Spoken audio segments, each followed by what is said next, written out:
Jesper Wallstedt does it again. His fourth shutout in just his 10th game this season as the Wild blank the Oilers 1-0 in an interesting game between an Oilers team looking to build off of a nice win on Saturday and a Wild team that was looking to bounce back after a shootout loss to Buffalo, but had won 7 in a row. Lots to get into here on the GCL Diesel Oil Stream post-game show. Tom Gazzola and Shawn Belle with you from the EST Satellite Studios downtown, just outside of Ice District, a.k.a. Casa di Gazzola.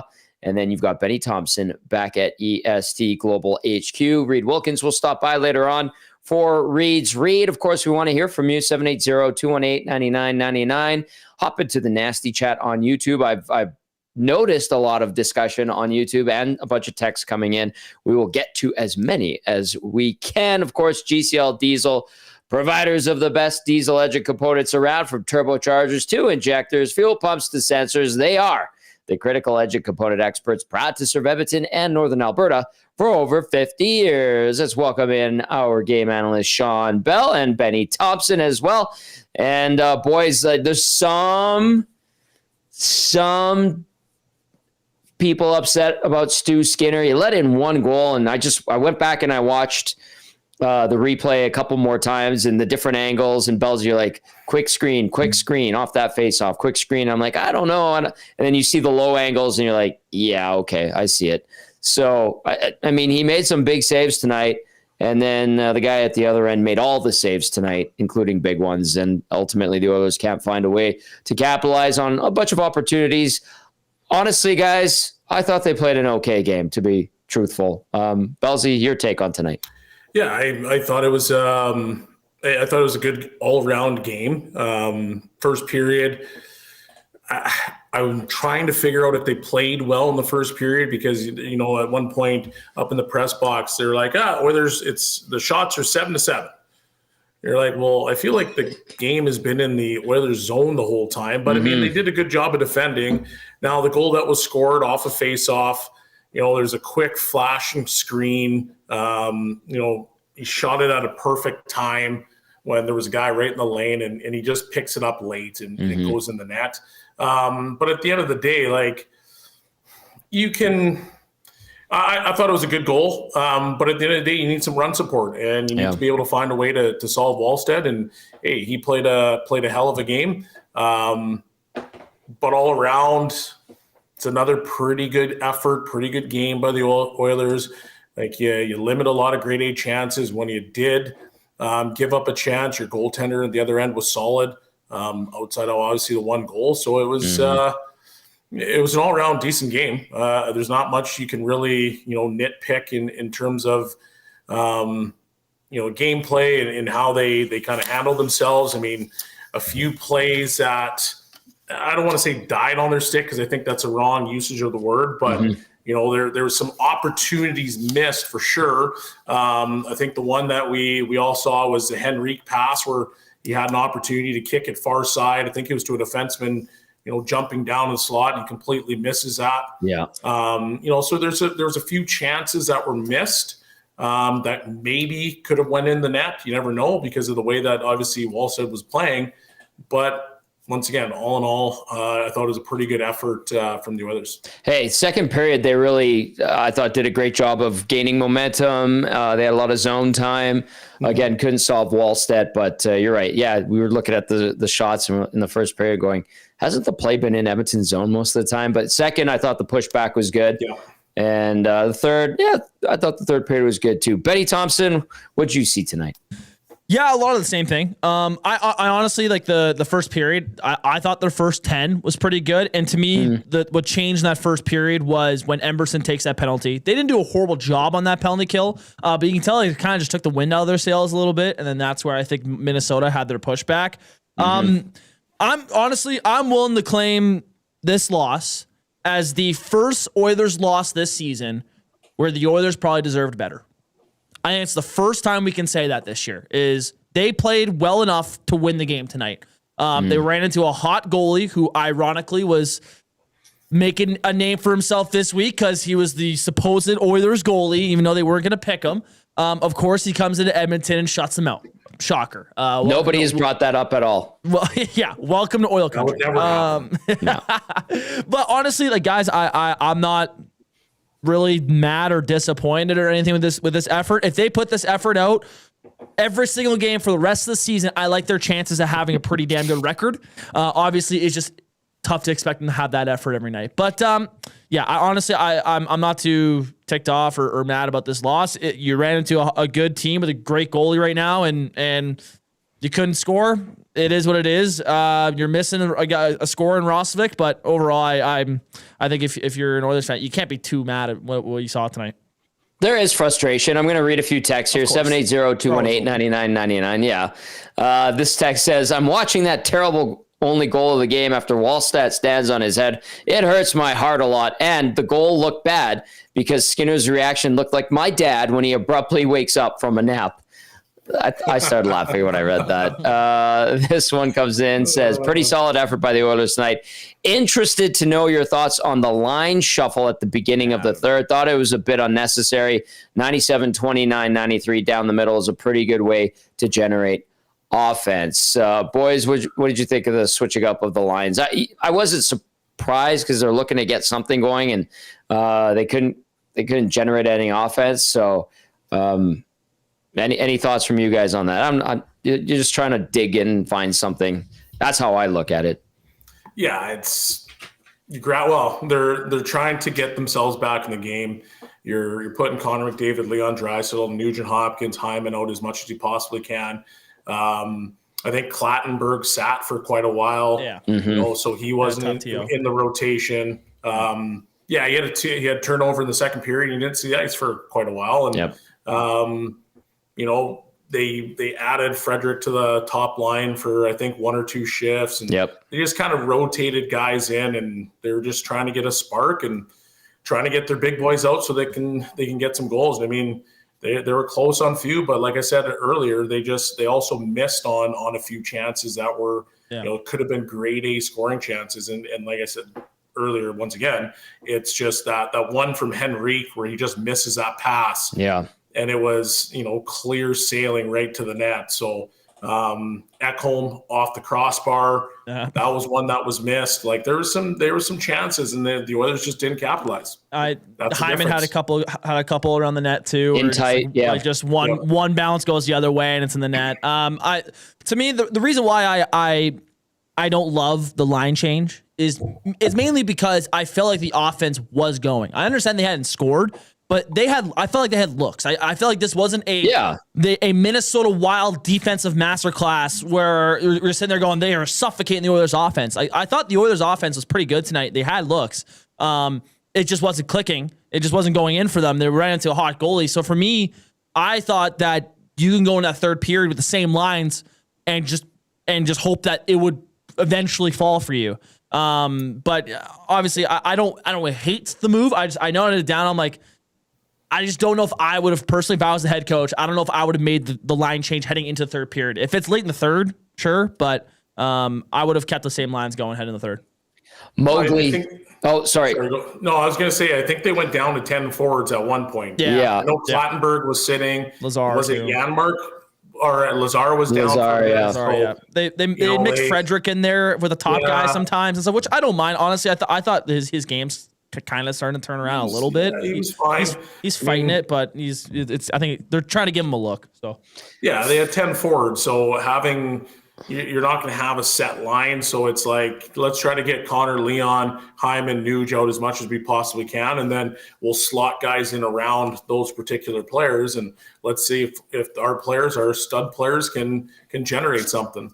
Clattenburg, 441 time on ice tonight, 6 shifts. He had a hit and a giveaway. And Belzy, you and I noted after that giveaway in his own zone, he missed a bunch of shifts after that. Frederick, just 11 shifts. Same with Curtis Lazar. Frederick ends up at 8:30 time on ice. Lazar at 8:45. So yeah, they went down to 10 or 9 forwards essentially, pretty much all game.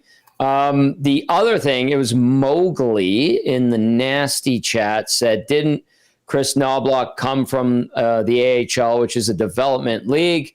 Why doesn't he develop anymore? I understand where Mowgli's coming from with that comment, but The pressure is a little bit different up here, and the pressure to win. So, yep, I get it, but that's why the circumstances are a little bit different up here than they are down with the Hartford Wolfpack. Sorry, can you repeat that question? Yeah, it was a comment. It was from Mowgli. He said, "Didn't Knobloch come from a development league before coming to the NHL? Why doesn't he develop anymore?" Questions. Who is he trying to develop? Like, who's the guy? That would be my question back. Is who is he mismanaging with development? Because to me, I expect that comment if Savoy was playing fourth line minutes, but he was getting paid to play the top line guys all pretty much all night tonight. Is a comment around? Is it a shot at Knobloch and saying like, "Hey, you should be still in the minors"? Is that what the comment is? Like that's what I'm trying to figure out. That's why I asked you to repeat it, because I didn't really understand the question or the comment. Sorry, because I mean the reality of the situation is like any rookie does. Connor McDavid might be the only guy on that team that didn't play in the minors. Right. Yeah. So, yeah, probably. Yep. A few people pointing this out, you guys. McDavid needs to shoot the damn puck, but there's other things to take from that game for sure. In that, on the power play in the dying seconds, McDavid tried to. What was he looking for? Draisaitl. Belzy, you and I were watching, and they're down to like 25 seconds, and there's been a few people that brought it up. I mean, I have a really hard time questioning his offensive ability ever. Yeah. So, but I get it too. I do. I agree. I thought that he tried to force that pass to Draisaitl in the dying seconds. I think I actually made a comment about it. Be like, oh, you're looking for Draisaitl again. Mm-hmm. I do think he's got a good shot and he should use it. And, people know that he's trying to look for Leon, and, Leon scores from his Ovechkin spot on the ice more often than not. But I do think, in a 6-on-5 situation, or 6-on-4 rather, he's got to become a threat, and he's got to, try to take that puck to the net, because the minute he does do that and he starts attacking downhill, he always draws at least two guys to him. So instead of trying to force that pass, attack downhill, act like you're going to be a threat shooting it, and then maybe make a play from there. But I mean, this guy's also the best player in the world, so I don't really have much to say on that. Let's go to the text line, 780-218-9999. The Oilers fall 1-0 to the Minnesota Wild. This text says, the wall of St. Paul was fantastic tonight. The Oilers played all right, but there's still some obvious ghosts that have followed the team for years. Started well, but deflated quick after they got scored on. I thought they pushed back in the second period. Didn't turn on the afterburners until the third. This team is like an old farm truck on a cold morning. Cranks strong, but no ignition. Got to prime the fuel pump a few times. Maybe give it a little sweet talk, but eventually the engine finally turns over and runs as strong as ever. But for the Oilers, it takes far too long to start that engine. Good analogy there. The gray-haired teacher says, I do wonder why McDavid's quote-unquote magic is far from in between this year. Seems more games than not he forces plays, turns pucks over. Don't get me wrong. He's the best player in the world. We're lucky to have him, but I wonder why he isn't at his best lately. And that's from gray-haired teacher. That's valid. And you saw TD Force working on McDavid there. Looked like his side or his back. That's the first sign I've seen of any kind of physical ailment. And I don't know. When TD was working on him, he didn't seem to be wincing or anything like that. But gray-haired teacher does have a point. McDavid he's put up a lot of points, but those flashes of brilliance that we've seen in years past, we've seen less of that this year. You guys noticing it too? I think just teams are finding different ways of, defending him. If you look back at the Stanley Cup Finals and the way that the Florida Panthers kept him at bay, they always kept players above him, so that even if he did wind up, you still had to go through that extra player as opposed to, giving him time and space. So, the league's a bit of a copycat league. And right now you see more guys playing above McDavid, which is limiting his opportunities to, come flying in full speed, where he can, maybe dance guys 1-on-5 and then make plays after that. So it's a different way of defending him. But I mean, he's still going to figure it out, and he's going to get his points, and he's going to start to score, and McDavid will be doing McDavid things, and people won't be having this conversation in, a month's time. Jeremy texting and says, why go 6-on-4 if you're just going to look for the same damn play every time? So a little bit of frustration there from Jeremy. I get it, but yeah, same. It's how many times do they go to the Draisaitl spot and Draisaitl scores all the time there? I mean, it's no different than if you look at Washington and you know that they're going to go to Ovechkin. He's standing there. He's not even moving. And at some point, the puck goes there and it ends up in the back of the net. So I fully understand the frustration because you're trying to force that puck to him. But at the same time, they do get that puck to him and he usually scores. So it's one of those things where it's like it's a double-edged sword because you're trying to force a puck and it turns over and it gets out of your zone and you end up losing the game. Not saying it's because you lose because of him, but the puck goes out of the zone and now you're chasing it. But at the same time, if you're gonna pick a player who's gonna score a clutch goal off the Edmonton Oilers, who's that guy gonna be? Well, it's been 29 for the most part. Agreed. Yeah. This text from Dusty via the nasty chat says, at this moment and so far this season, McDavid is not the best player in the world. McKinnon is. And then somebody replied with troll. I mean, if we're going off this season, yeah, I'd agree. Yeah. Hello, Dusty. All right. Let us know your thoughts on the Oilers 1-0 loss to the Minnesota Wild. I'm not surprised that it was low score. I didn't expect it to be this low scoring. Edmonton did have chances. Wallstedt did make some big saves. A lot of people talking about, the Oilers didn't pick Wallstedt. Very impressed with him, you guys. Just really solid. And like the Oilers had a few scrambles in front of him and some close calls. I think of Hyman and Benny, you alluded to that earlier. But I also think Minnesota's defense did a decent job of clearing things out after like the first shot. So, 4 shutouts in 10 games this season is super impressive, but that team is humming along nicely. Like they look like a dialed in team right now. When you have 8 wins in your last 9 games, the results kind of speak for themselves. What'd you guys think of Wallstedt and the way he shut out the Oilers? What do you have? 33 saves at the end of the night? I believe so. Yeah. Yeah. He was awesome. He played big. He was like, this is going to actually sound like a very crazy comment. He kind of reminded me a little bit of Carey Price. Oh. Just based off of how calm he was in the net.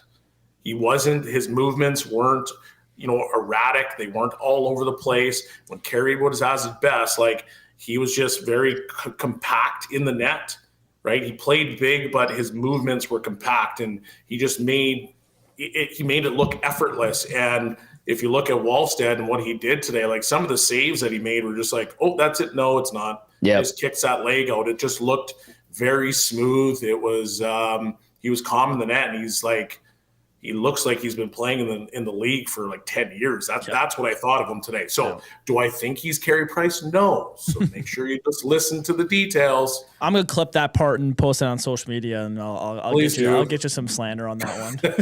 Please do. Oh, you can feel the wrath now, Belsey. Yeah, let it go. You let get the all those your people. Heart. Now, listen, kind of making that comparison to Carey Price, I think is valid from your point of view, considering you played with Carey Price a couple of times, right? Junior and in the pros. Yeah. So, and again, to reemphasize elements and flashes of Price, not he is Carey Price, but we'll say he looked very calm, cool, composed. The kick saves you're talking about. I mean, there was that Bouchard one-timer that he just like razor quick and it was out and he kicked it right to the sidewall. And I was like, geez, this guy really solid. And the Oilers tried different things. I remember at one point in the third period, it was Draisaitl had it kind of in the circle and there was a screen in front. And he tried to sift one through about 7-8 inches off the ice. And, Wallstedt found a way to get in front of it. So hell of a goalie. They have a good situation in Minnesota with both of their goaltenders because Gustafson's been really good. Yeah. Wallstedt, obviously, what is he? 8-0-2 now. this season. 4 shutouts. Just they're on it right now. They are right on top of it. They're playing well, and they've got 2 solid netminders. What a concept! A lot of people bringing up Tyler Wright and the Oilers passing on him.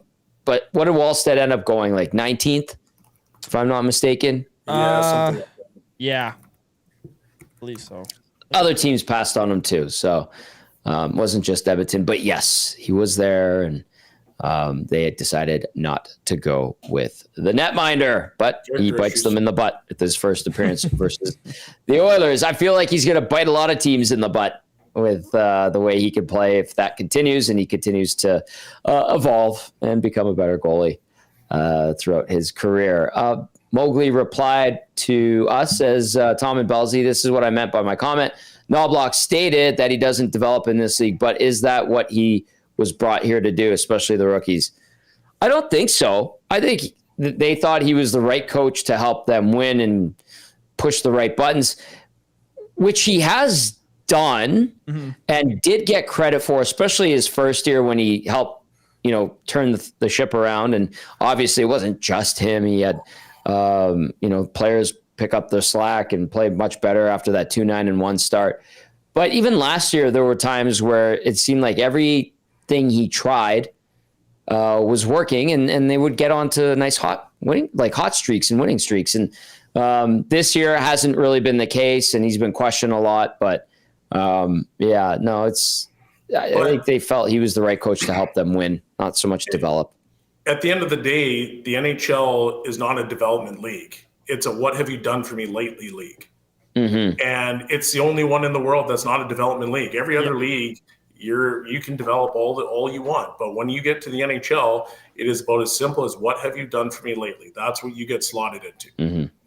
So, he's not developing players anymore. Will they develop? Yes, they will develop because they're playing longer in the NHL. They're going to sharpen their skill set. They're going to do different things.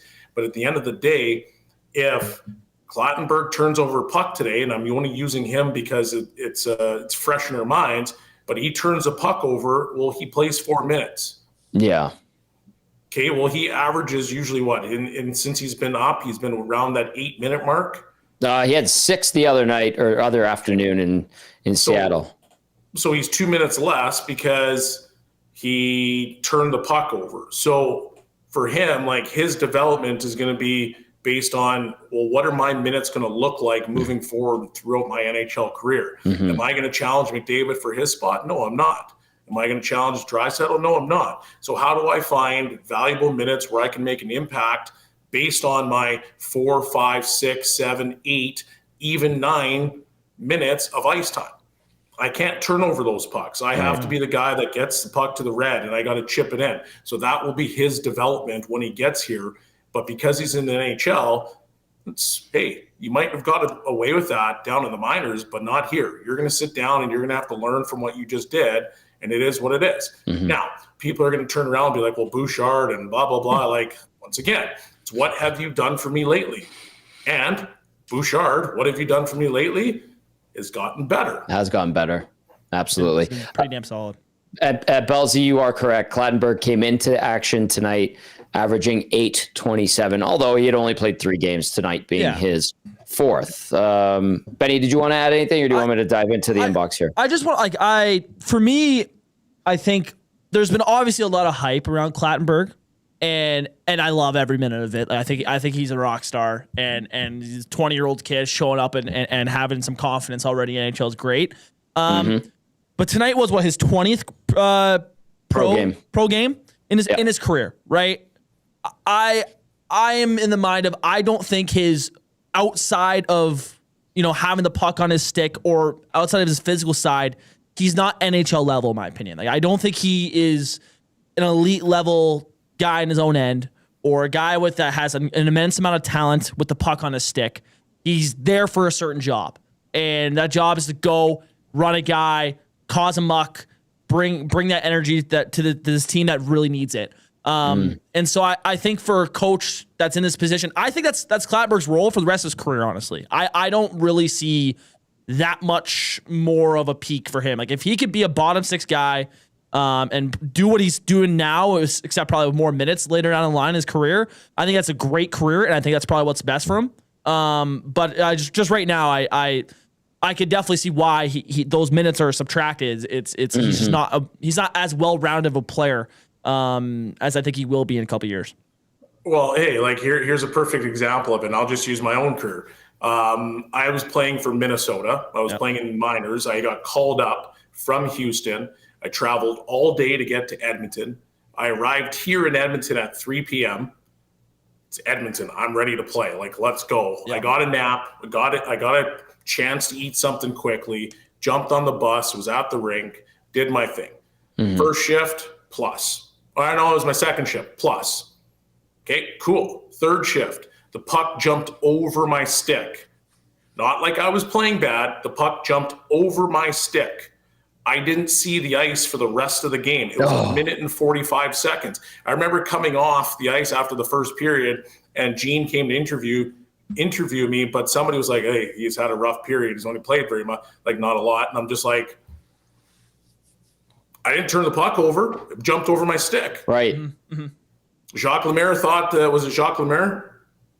I don't know. He was your coach. It doesn't matter who it was. But the reality is he's like, I didn't think you were ready. He talked to me after the game. He goes, I didn't think you're ready. Puck jumped over your stick. The next night, I believe we played the Oilers again, and then I had 19 minutes of ice. So it was like, so what have you done for me lately? According to the coach. So he didn't think I was ready. Guess what? You're not going to play. I was their top prospect at that particular time. Then the next day I was playing top 4 minutes. So it's just like, you live and you learn, and you try to figure it out as it goes on. I'm looking at your game log. That game in 06-07 was January 12th. Yeah. You were +1. Yep. You had 3 shifts, and you played a minute 45. Oh, I know. I remember it vividly. Do you remember every second? Yeah, I remember every single second of it. I felt like it was pretty good. High stepping and warm up. I'm ready to go. I'm like, man, this is sick. Bucky I'm back off? in my hometown. Bucky off. Bucky on my head. No. You wanted to keep Bad sty. But I'm telling you, it was like second shift in. I was +1. I'm like, man, this is sick. I'm going to play a lot. Boom. Puck jumps over my stick. Don't even get off this bench again. Actually, you know what? Sit right in the middle and warm up my feet. It gets cold in Rexall. It did. You played the next game at Chicago. You were +1 again. You played 437 with 6 shifts. And then, like you said, you were getting heavier minutes. You played against Edmonton at Mini, 17:38 that game. You played January 19th at Chicago, 12:47, and then you were at Phoenix on February 3rd, and you played 10:32. That's tough, man. That is what it is. Yeah, it is what it is. But I mean, listen, Clattenburg's got so much ahead of him in his NHL journey and pro journey. But it's kind of a harsh lesson. But don't make that mistake again. Yeah, right? Don't do it. Yeah, exactly. All right, let's go. I love how we went down memory road. It's very real, right? Yeah. And it's one of those things where it's like, okay, yeah, in theory, guy's up, and you're like, he's got to develop and he's got to play. But like, coaches don't care. They want to win. They're paid to win. So when you get to the NHL, it's play or don't play. Just don't play. Like, that's the most simple terms I can possibly put it. Be ready to go. Don't do stupid things, especially when you're young, or you're going to end up becoming the grocery stick where you're just dividing the defense and the forward, and you just keep moving back and forth. That's what you become. So, I don't know. Lived it. It sucks. Jux JC says, "Hi, Tom Gazzola, my love. Hello, darling." Always working, Tom. Yeah, I guess so. Let's go to the Wolf. The Wolf texting in says, "I feel that if McDavid would have drove the net, we would have had a better chance at getting a down and dirty goal at the end of that game rather than him looking for the halfway perimeter play. That's why I'm so Dryside all pissy right now, signed the Wolf. Oh, what's up, Wolf? Good to hear from you. Calgary Glenn. Hello, Calgary Glenn. Says, good game. The Oilers played a solid game except for one lost faceoff. The Wild play some of the best team defense in the league. They box players out. They get sticks in passing lanes. They win board battles. They don't give up very many grade A chances. I wish the Oilers played team defense like that. And Calgary Glenn, I like that you bring up Oilers team defense, because to me, it looked like the Oilers' defensive game in their own zone seemed improved. Like more attention to detail. Ballsy, what'd you see there? Yeah, I thought they were better. I thought they were taking away time and space a little bit more. Like they didn't just sit in, in their structure and allow, Minnesota to make plays. I thought they forced better. I thought they did a good job of being positionally sound, getting sticks in the lane, they did keep them to the outside for the most part. And then when there was a shot, they went and they boxed guys out. So I thought they did a better job of defending, which is nice to see, because that's what's going to help them get out of this slump. And if you're giving up one goal a game, you're doing more often than not, you should probably win. Yeah. On the thumbnail, I felt like I can give this guy a little bit of love. Alec Regula, I have on the thumbnail. Mainly because, to me, in that first period, I saw a lot more shot blocks by the Oilers defense. And I don't know, maybe I've missed that throughout this year, but like at least in that first period, it looked like they were blocking a lot more shots than they used to. And Regula was with a couple of the big ones there.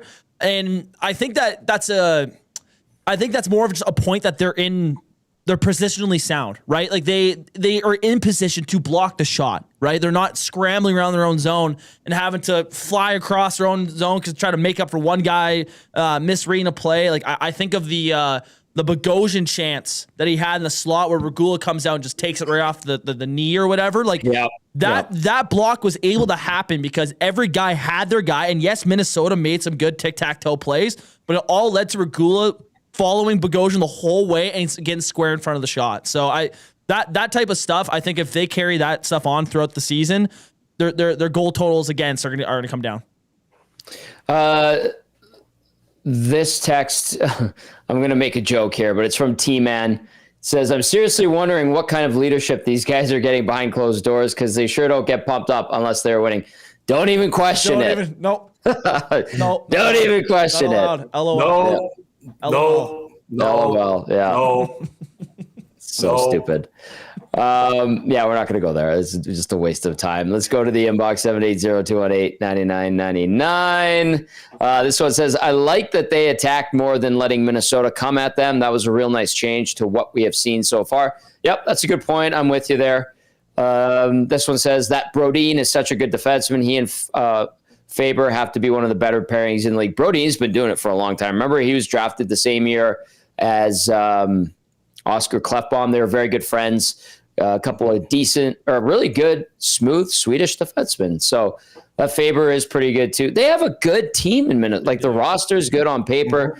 They play well. I mean, John Hines is a good coach. The goaltending's superb, and they've put it together. I know last year they were dealing with injuries, and that really set their season back. And then they got healthy late in the year, but they kind of lost. Until those injuries hit, they were like top 3 in the league. Yeah, exactly. That's a good point. Let's see what else we got here. Chris says, I put this loss squarely on Tom and Jay for not calling out players, and Ben posting that to his. Like, come on, guys, don't mess with it. Yes, Chris. Sorry. I see what you did there. All right. Do we have clips yet, Benny? Nothing's came out yet. Someone was mentioning that I need to grab McDavid's because apparently he's salty. I don't know if it's true, but we'll see. All right. Well, we'll get to that when it's available. All right, let's get to the turning point of the game. I mean, it's pretty straightforward what happened tonight. Turning point of the game brought to you, as always, by Advantage Sport Medicine and Physiotherapy on the Postgame Show. Connor McDavid, apparently salty, has a team of specialists. You've got a bag of frozen peas. Get the same locker room approach trusted by the best in the game at Advantage Sport Medicine. Book your assessment today, www.advantagesportmed.ca, or call 780-460-9977. I mean, guys, it was a tight game. I thought the Oilers played well overall. Obviously, Minnesota's on top of their game. They've been playing very well, 8 wins in their last 9, and then they had the shootout loss the other day against Buffalo. But at 13-11 of the first period, Jonas Brodin screen, quick screen, the flash screen, you called it, right, Bellsy? Yep. On the Nico Sturm faceoff win on Leon Draisaitl, Brodin buries his third. Sturm's first assist of the season, and it ends up standing up as the game winner. Edmonton peppered Wallstedt with 33 shots. Some of them are pretty good chances. They tried to get some stuff on him in tight. They tried going across the ice and across the crease, and you saw Hyman with a couple of opportunities where he couldn't really stuff it home. But that goal at 13:11 of the first period is the winner, and it will be your Advantage Sport Medicine and Physiotherapy turning point of the game. You need to get a little work done on your body. Maybe you're feeling your back is sore like Connor McDavid's.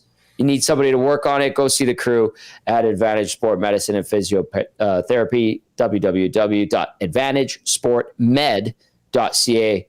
And the number, again, is 780-460-9977. All right, you got Ben Thomson, Tom Gazzola, and Shawn Belle with you. Benny back at EST Global HQ. Bellsy and I at the EST Satellite Studios in downtown Edmonton, a.k.a. my place. And why are you smiling, Bellsy? What do you got going on? Freddie Brathwaite responded to me. He saw the clip? Yeah, he did. What did he say? He just said, laugh out loud. Oh, yeah. It's funny who sees like all of our station That laugh content. out loud actually is serious, and that is That's him good, laughing at it. Yes, one, yeah. in a funny It manner. was so ridiculous. Yeah. It was funny. I was going through Hello Hockey last night to think of like what clip I wanted to make, and those two stories, we'll be posting another one later. The Zubov story, I'm like, those are hilarious. Your Zubov story was great. Yeah. The Zubov one's pretty funny. Yeah, Benny will put that up. Benny's been doing a great job with the social media side of things. And people are giving you, Norman at Combine, giving you some love for your producing ability. Benny, I think you're average. I'm just kidding. You're fantastic. He's doing a great job. Mowgli wants us to talk about the screen on that goal. He didn't see it. Bellsy, I thought you had a good way to explain. Well, yeah, the screen happened like off the face-off, so the puck basically went straight back to Brodin. That inside winger kind of rolled through. So as Brodin shot the puck, he rolled just off to the side. So as he shot it, you can't see where the puck is because it's actually going to hit the guy. But he moves kind of at that last second, and that's why Skinner, like the way that he reacted. Yeah, he's just he's didn't catch up to the puck. Yeah. Right? So usually that's what happens when a guy can't see it. You're like, oh, it's a late reaction, as opposed to like you're up here and then you come down off of like a tip. So I mean, it's something that teams practice. Now maybe that particular play wasn't a practiced or rehearsed play. But yeah, teams practice trying to do flashing screens all the time, and split second taking away his eyes so that goaltender loses track of the puck for a split second, and then maybe they bobble the puck and it's sitting right on top of the crease and you can bang it home off a rebound. So it's just things that small detail things that teams try to do. I want to get to this one via the text lines from Hersey. Hersey has a question. Says, evening, guys. I like the effort. Thought the Oilers played a good game. One thing I keep noticing is how much Ekholm is regressing. He turns over the puck way more than he used to, and it's not like they are forced turnovers. He just gives the puck away. At this rate, he'll be unplayable a year and a half from now. Any thoughts? Hersey. Well, if he continues to, go the opposite way, he becomes a perfect sixth defenseman. It's a fading into. You fade into six. Yeah, and he's making $4 million near the end of that. With the cap going up, like I wouldn't be surprised if bottom pairing defensemen are getting paid that type of money. So I don't. Yeah. That's why I didn't mind the contract extension. It's not like he got paid more than what he makes now. It's like they are factoring in that he is going to continue to digress or I think, is that the right word? Digress now? Or no, whatever? Digress is like when you make a point. Yeah, but you understand the point. The of him just making regress. Yes, there you regress. Yeah. There you go. I know it's something there. But yeah, he was regress a little bit more throughout his career, throughout that contract. I think the money kind of suits it though. So I'm not. The only thing that you would have to worry about is if the situation where he keeps regressing, if he does, how are you going to fill his spot? That would be the one thing that you'd want to be concerned about. But I mean, that's a tomorrow problem. And right now he hasn't got to a point where he's a 6D man. He's still he's a top 4 defenseman in the NHL. So, he turns over pucks a little bit more, and maybe it's as simple as they're trying to force plays a little bit more, right? Guys aren't settling into the game. You're starting to see guys settle into their games, but from time to time, guys they start rushing things, and because they're trying to make up for bad play that they had maybe earlier in the season. They're trying to make it all up at in 1, 2, 3 games, as opposed to just letting the game come to them. And I think you'll see Ekholm be fine as the season progresses. He's a wily veteran. He'll figure it out. 780-218-9999. Jump into the nasty chat as well. Corey J asking, do you know why Tyler Wright and Ken Holland passed on Wallstedt? We talked about it on the pregame show, and this was something that was discussed. The people had questions about his personality, character, whatever you want to call it. Not just the Oilers, but other teams as well. And that's what I was told at the time. And then you've heard people talking about it as well recently, but the guy's on fire. Obviously the talent is there. We saw it firsthand tonight. They've developed him into a really good goalie, and the fact they have Gustafsson there, that's turned into a really good tandem. But just to discuss it again, that's what we were told, and why the Oilers really wanted Sebastian Cossa, and the Red Wings got to him first. Jordan texting in says, that's the first loss all season that the Oilers actually deserve better. Is this progress? What do you guys think? Well, I think that they put together 4 or 5 pretty decent games. So are the engines on? Maybe. It's better than what it was. So I think you got to take that and acknowledge the fact that, where they started to where they are now, it's definitely strides in the right direction. You just hope that they continue to improve upon it and find some goal scoring in tight games like the one that we just saw tonight. Okay, Belle. Oh, go ahead, Benny. Sorry. To me, I think when teams aren't playing well, it's about stacking solid efforts on top of solid efforts. And the worst thing you can do is when you have some solid efforts going, you completely just let one completely put a stake on all of it and ruin it, right? And that could have been the case in the Dallas game. But with tonight's loss, to me, they don't lose any momentum that they're starting to build. To me, this can very easily transfer over into the game against Seattle on Thursday. So to me, it's about more the effort than the actual score of how the game went down tonight. And overall, I thought the Oilers' effort was there. So I don't see tonight ruining their progress and or anything like that. Yeah, that's a good point. Fair point. Colorado Rusty texted in and says, solid game. Difference between these teams is one team's defensive game collapses around the goalie and absolutely sells out to stop/block/chip pucks away and in their own zone. Give up nothing on rebounds or scrums. They always win. Oilers need to learn how to do this. That's from Colorado Rusty. All right. Reid Wilkins is standing by. We also have Zach Hyman ready. We have McDavid, who Reid says wasn't salty. And Belzy, do you want to stick around? I mean, we have a little bit more time left, or are you? I'll probably head back to the dirty south here. I got to be up early for a quick practice, so I'll bounce, and you're in safe hands with Reid. Yes, we are. All right. Do you want to take a look ahead to Thursday's matchup real quick with the Seattle Kraken? Yeah, it's going to be revenge matchup for obviously the Kraken. You've got to find a way to kind of bring that same effort that you did today. Defensively, they were very sound tonight. You got to bring that back again. It'll be a good test because it's another team that is ahead of you right now in the standings. And right now, you've got to bring it every single night. You have no off nights anymore, because the more off nights that you have, unfortunately, the further back in the standings you go. So you got to bring it every single night, and the Kraken will be a good test. One of those 4-point matchups that we talked about, because the Kraken, I believe, have 28 points and the Oilers have 27. So you can leapfrog a team was it Thursday? Yep. You can leapfrog them and start to try to put a little distance between yourself and another team in your division. Bellsy, you know where the beer is if you need one before you head off. Great stuff as always, my friend. And I'll see you tomorrow on the Hangout. Sounds good. See you, boys. Nasties.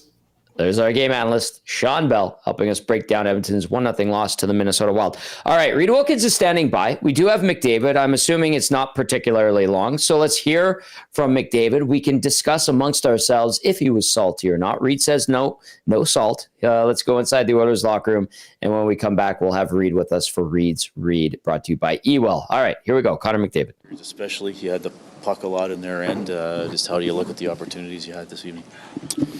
Yeah, I mean, we had some looks. I thought their goalie played well. They defended hard. Just maybe not clean enough to score.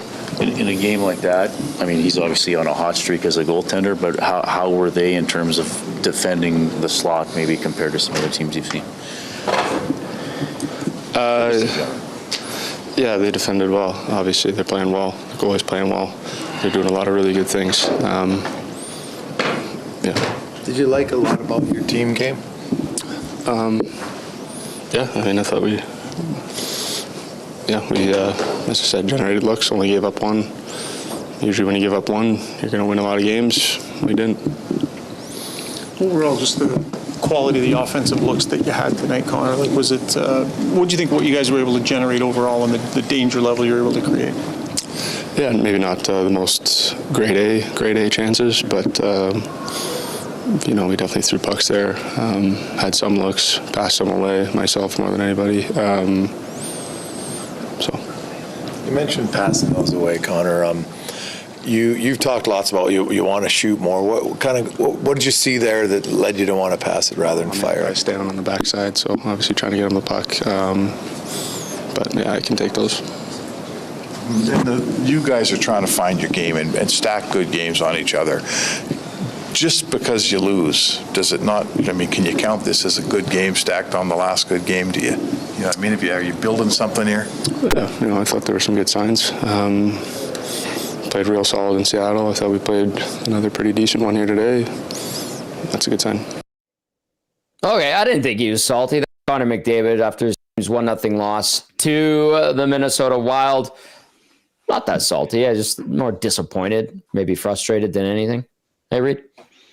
Yeah, I think he was disappointed. I think he was maybe a little angry at himself. I mean, he kind of referenced there that he felt he made a couple bad decisions offensively. I think the pass with about 8 seconds left. Yeah. He tried to make a play. I believe it got tipped away or didn't get completed. So, yeah, I mean, he's the top offensive player on a team that got shut out.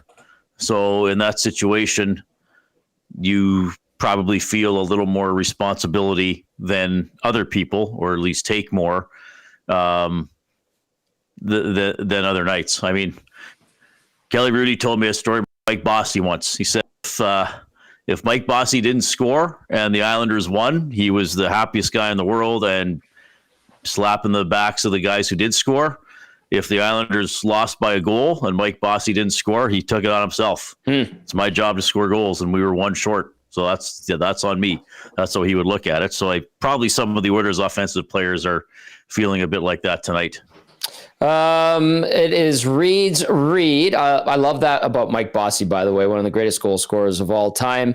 Reid's Reid brought to you by Ewell, your power play specialist. Ewell has the gear you need for your next electrical project with 3 Edmonton area locations, and you can order online anytime at ewell.ca. Ewell, your Edmonton-based partner in power and source for all things electrical. Reid, I'm going to read this message from Dirty Kurt. He says, Oilers' most predictable result ever. Someone take Tyler Wright's laces. I can't even keep track the number of poor forced passes that were intercepted. Many a good D-zone team with excellent tending. Go figure. Dirty Curdy. Reid, how'd you see tonight's game? Well, I thought other than the first few minutes of the game, Minnesota dominated the first period. I think the Oilers had a 5-1 advantage in shots on goal early in the game, and it ended up 9-7 Minnesota in the first period. I thought they looked quicker than the Oilers. I thought their forecheck was excellent. I think Minnesota is a good defensive team, but I also think some of their quote-unquote defending is that they're good enough to spend a lot of time in the other team's end of the rink. And I thought that's what they did in the first period. I do think the Oilers, even when they were getting hemmed in the first period, they played more under control. They were doing a good job. Maybe not a good job, but they were battling. They weren't getting pulled out of position. They were collapsing to the net. They were trying to take away the slot. I heard you when I was driving home talking about a couple of the shot blocks. That's just because they were kind of staying near home plate. They weren't getting sucked out or running around. They were protecting the front of the net. Mm-hmm. So, that was a good sign that even though they were being outplayed, it didn't spin out of control like we've seen in several games this season, including 2 of the last 3 home games.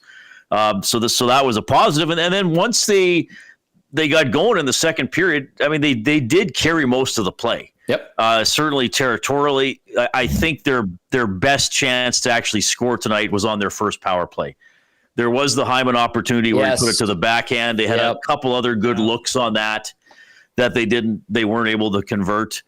I mean, they clearly outshot Minnesota quite significantly where's the shots by period here? You know what? I just realized that they made a mistake on the stats they handed out. Both sides are the same. Usually one side has the scoring summary and the other side has the. I've never seen that before. Someone's in trouble. So the shots after the first would have been 26-15, I think, for Edmonton, just off the top of my head. So it is a frustrating loss, though. 22. I actually didn't think there were a lot of grade A chances at either end. I mean, the certainly 5-on-5. The Wallstedt save on Hyman was the save of the night. That was the Oilers' best chance. The Oilers had a couple other chances, with bouncing pucks in front. I think Mangiapane edged one just wide off a rebound in the third period. The Wild, too, like they had some bouncing pucks or ones that went into the crease, but there wasn't a lot clean in this game. I'd have to go back and watch it. Knobloch said in his postgame that he thought the point shot that beat Skinner was changed direction up high and fooled him a little bit. Clearly off a clean face-off loss. So the Oilers just couldn't convert. Now the thing is, and somebody sent in a text along these lines that they said this was maybe the first time this season the Oilers should have won and they lost. Yeah. Sometimes that happens. The problem is the Oilers probably already have 6, maybe even 8 or 9 points in which they should have got 0 or 1 in a game. True. So the scary thing is, and I do like the way the Oilers played for the most part tonight, but the scary thing is to be on the negative side. If I'm going to be pessimistic, which I won't be this entire time, but if things are going to even out, they're still going to even out with the Oilers maybe losing some games that they should have won, because they should have lost to the New York Rangers. Skinner stole it. Yep. They should have lost to the Montreal Canadiens. Yep. They should have lost to the Columbus Blue Jackets when they were down 4-2 and then got a fluky shorthanded goal by Wallman. So there's 6 points right there that probably should have been 0 or 1. Mm-hmm. So tonight, you probably deserved at least to get this game into overtime and then roll your dice, but they didn't get that. So that is something to keep in mind. I wrote down with 11 minutes left, the shots were 30-18 for Edmonton. And then what did they end? 33-26, I think. 33-24. 33-24. Sorry. So the Oilers actually only got 3 shots in the final 11 minutes. But Minnesota's good. Like, they didn't give up a lot clean, but I think we should recognize that the Oilers didn't give up a lot clean either. Mm-hmm. The Wild just happened to take the shot that went in tonight. This text comes in from Greg the Sound Guy. Says, how great was Xavier Bourgault tonight? They blew another one when I can watch poor Stu let in another weak goal glove side. I'm beyond frustrated with everything Oiler. Have a great show, boys. I'm going to drink now. That's from Greg the Sound Guy. This one says death, taxes, and Wallstedt shutting out the Oilers tonight. This one from Shawn says the Oilers got goalied, or should I say Wallstedt? And then another text says, a highly entertaining 1-0 game. Too bad the Oilers were on the wrong side of it. Hopefully they can keep playing well, but get some good results on the homestand. Keep those texts coming in. 780-218-9999. I mean, I don't think they have anything to be discouraged by outside of the result tonight, Riedrich and Benny. you go into Thursday, try to do what you did to Seattle. Obviously, they played a very good game on Saturday. And then do we see much change? Do you tinker with the lines, or you just roll it out the same way if you're Chris Knobloch on Thursday, pardon me? Yeah, I think you got to hope they repeat this effort and build on it and stick to the details. I mean, Clattenburg's ice time got really cut after he turned the puck over in the second period. Having said that, I would not bring Tomashik back in for Clattenburg. I would go with the same lineup. I just want to say this to everybody, and I'm not defending the Oilers draft record because, quite frankly, it's been below average to terrible for about 35 years. Okay? I want everybody to hear that. It has been bad. It's been quite putrid. Mm-hmm. And I agree about Bourgault obviously didn't turn out to be a great pick. No. Wallstedt's played 10 games as an NHL regular. Okay? I'm not ready to anoint him Ken Dryden quite yet. Okay? R.I.P. His save percentage now, I believe, would be above .940.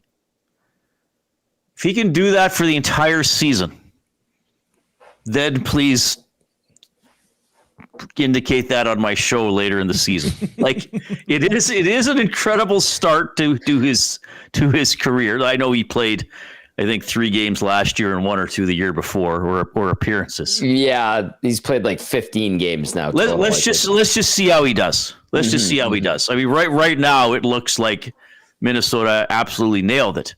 Right now it looks like he should have gone first overall. Forget about 20th. Right.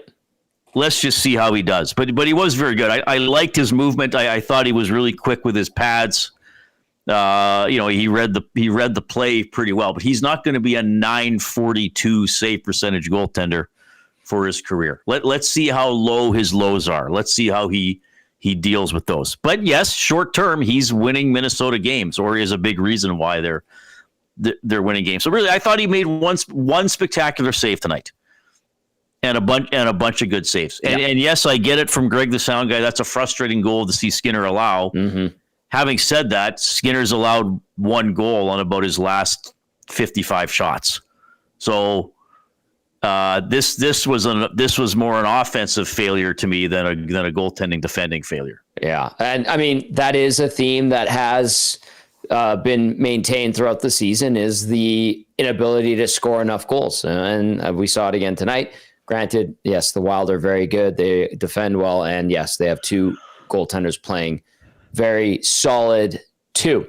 I want to get to this text. Says, games like this show why Connor Brown and Corey Perry are needed on a team like this, especially when Skinner lets a goal in on the first 5 shots every second game.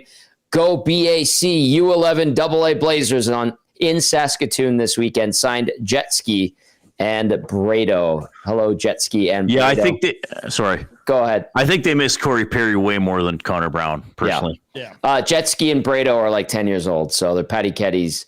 They're with Patty Keddies. Oh, that's the guy that made the clip on my show, right? Yeah. Uncle Reid's a little upset, right? I'm just kidding. I'm just kidding. I'm just kidding. All right. It's Reid's Reid, brought to you by Ewell. Keep those texts coming in. What are you laughing at, Betty? Pizza Boy in the Nasty Shot. Reid said they go 5-0 in this homestand.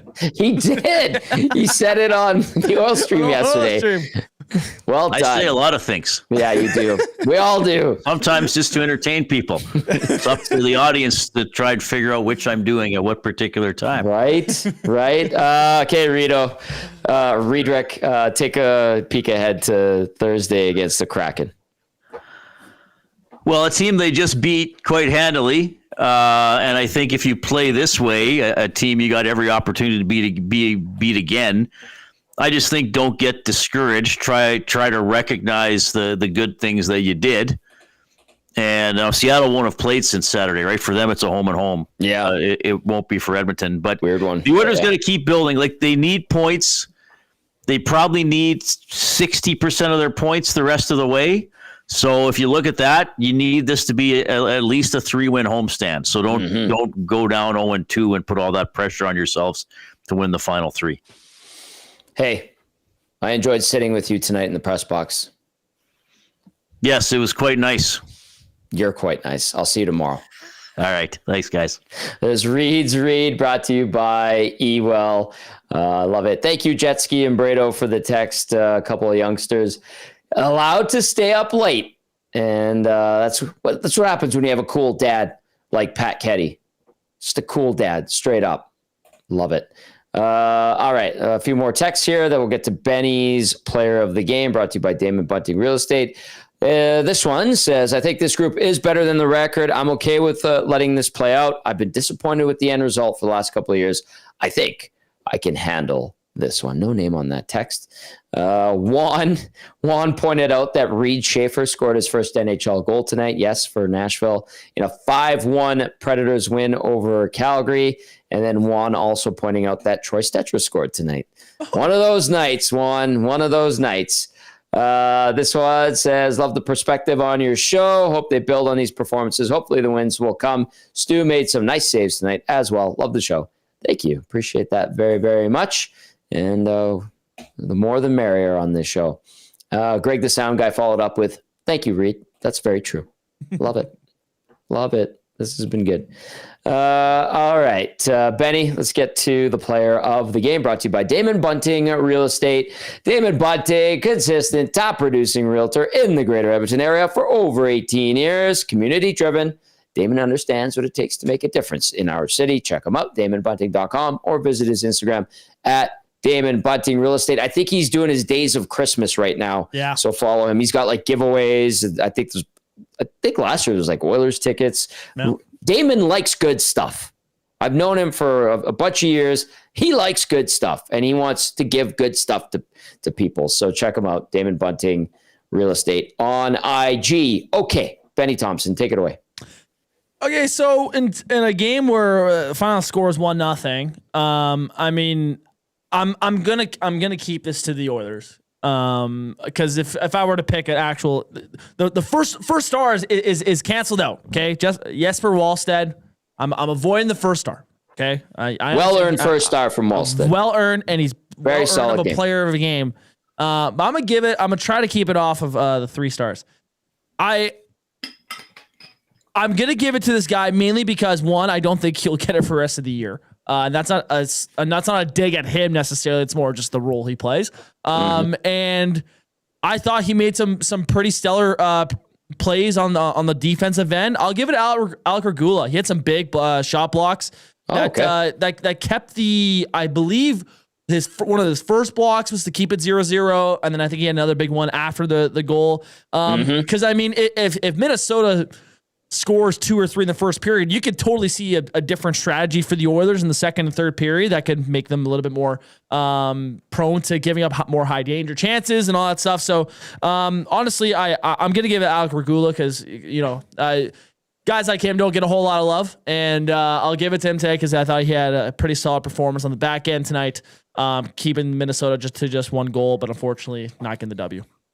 I'm just checking the nasty chat to see if Dusty is going to be all over you. I'm getting fired. Yeah, he does not like Regula right now. So I think Dusty went to bed. But yeah, so Alec, that's very nice of you, Benny. You're very thoughtful. You're a nice young man. Thanks. I try. You do. Not all the time. You do good work. All right.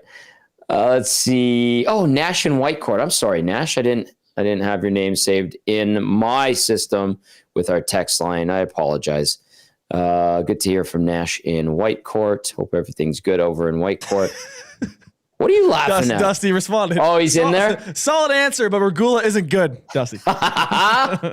Oh, Dusty. Go to bed. You need your rest. I'm just kidding. All right. Thursday night, try to bounce back. Listen, they're playing better hockey. They've been playing good hockey outside of that game against Dallas last Tuesday. But, you look at the end of the road trip, the 7-gamer, played good, didn't get the result in Tampa, picked up a point, finished it strong with that win in Florida, get their asses kicked by the Dallas Stars, and they bounce back Saturday with one of their better performances, satisfying all-around wins. Played good tonight, ran into a hot goalie and a hot team. They only lose 1-0, couldn't score. Obviously, you're concerned about that. It's kind of been an issue all season long, like we were talking about. Go back to what worked. on Saturday. I mean, you could even stick with, I think if you play this game tonight the same way on Thursday, you're winning.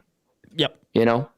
So, and I'm 11-11-5. Listen, it's not good. This team should be better, but there's a lot of teams that are, as Benny would say, mid right now. And the Oilers, unfortunately, are mid, and this result adds to that. But bounce back on Thursday against Seattle, and we're talking about maybe a good weekend against a weakened Jets team on Saturday, and then Buffalo comes to town, and you wrap it up against Detroit.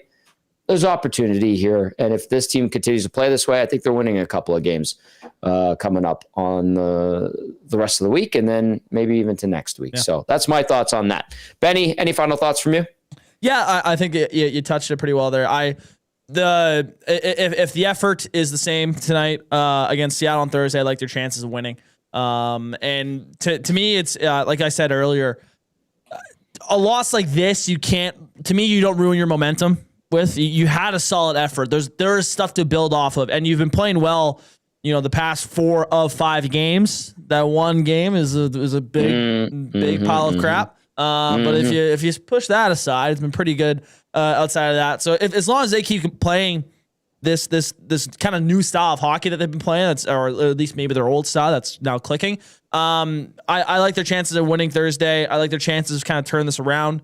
I understand the record is not good, and you can say whatever you want about that, but to me, I look at it how the team is playing and what they deserve and their effort, and I think it's starting to turn around here. So, well, I guess we'll see what happens on Thursday, but I'm a little bit more confident in what the Orange and Blue will do.